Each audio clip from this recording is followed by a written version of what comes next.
दोस्तों नमस्कार। मैं डॉक्टर के एक बार फिर से आपका इलाज आपकी बीमारी में मैं कुछ आपको सुझाव देने जा रहा हूँ।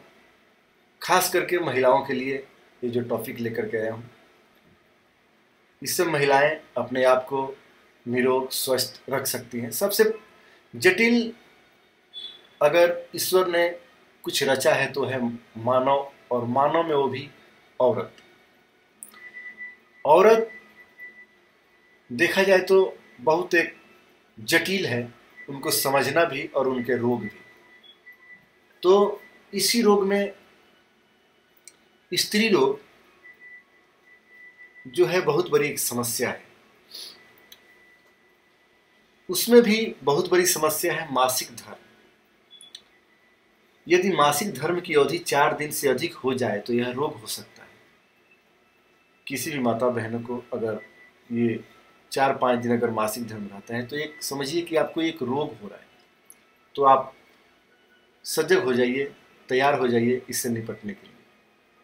समय से पूर्व या समय के बाद माहवारी आना भी रोग का ही सूचक है। अधिक मासिक परिश्रम, शरीर की अवस्था, योनि द्वार की झिल्ली में विकार, आलस्यपूर्ण जीवन यदि मासिक धर्म में रोग पैदा करते हैं।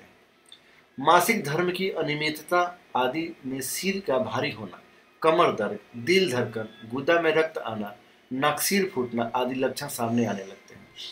मासिक धर्म में अधिक रक्त का गिरना भी कमजोरी का कारण बनता है। कुंवारी स्त्री में 50 किलोमीटर और विवाहित स्त्री में 150 किलोमीटर मात्रा मानी गई है।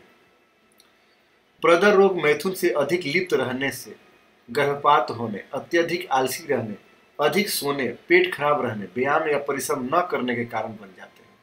श्वेत पर्द में योनि में हर समय श्वेत रंग का पतला, चिपचिपा और बदबूदार स्राव होता है। इसको ल्यूकोरिया भी कहते हैं। रक्त पर्द में स्राव का रंग लाल हो जाता है। प्रदर रोग में कमर दर्द, योनि मुख में जलन, खुजली, सूजन, बदबू तथा कमजोरी आदि अनेक लक्षण प्रकट होने लगते हैं। किसी कारणवश हुए बांझपन या उपचार संभव है, लेकिन जन्मजात बांझपन का कोई उपचार नहीं है। कच्ची आयु में ही संभोग करने से स्तन ढीले हो जाते हैं और लटकने से रहने लगते हैं, जिसे देखने में अच्छा नहीं लगता है।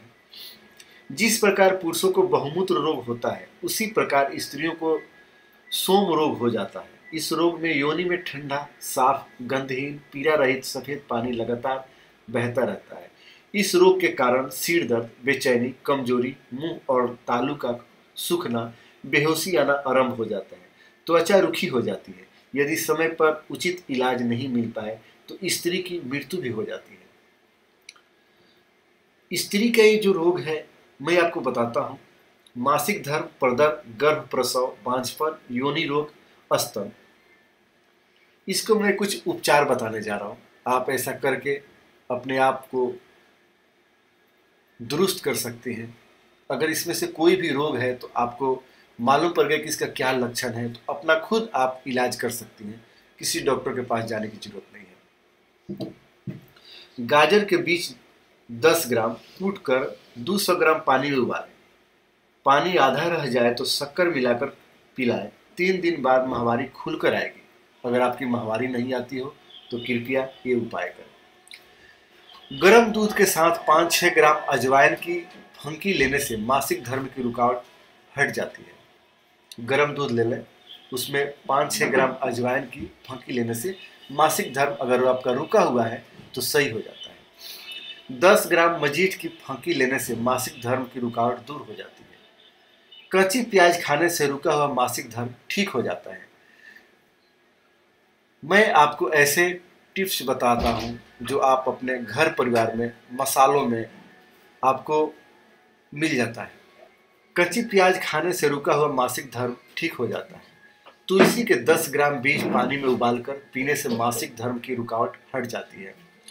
पीपल की 4 ग्राम लाख दूध के साथ पीने से, दोस्तों पीपल की 4 ग्राम लाख दूध के साथ पीने से मासिक धर्म की रुकावट हट जाती है।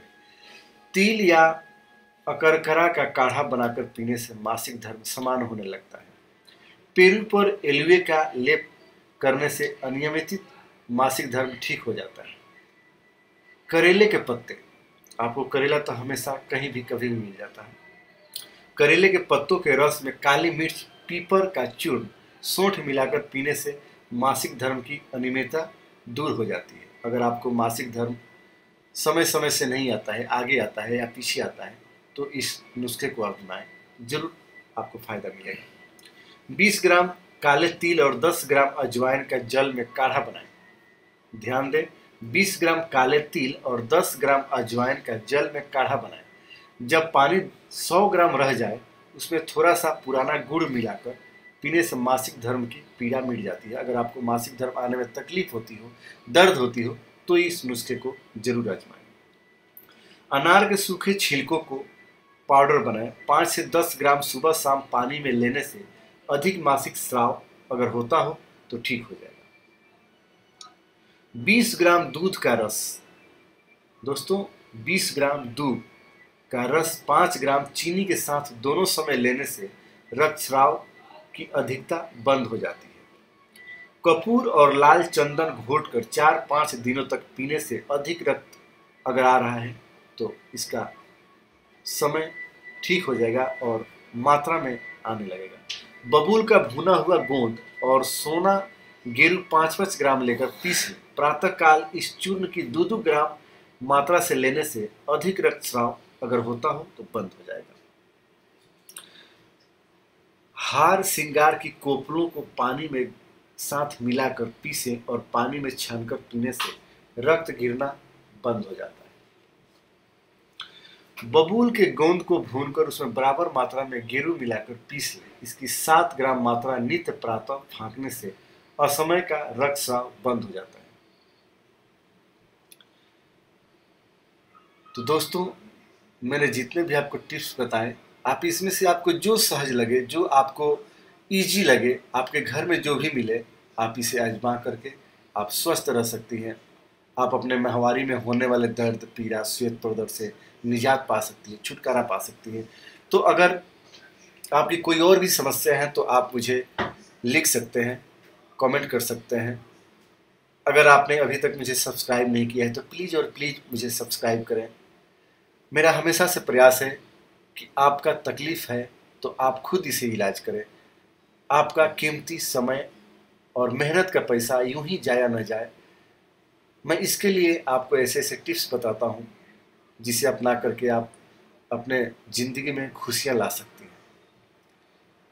तो आइए अगले बार मैं आपको फिर कोई अच्छा सा रोगों का सही उपचार, सही सलाह लेकर आऊँगा। तब तक मुझे इजाज़त दें। नमस्कार।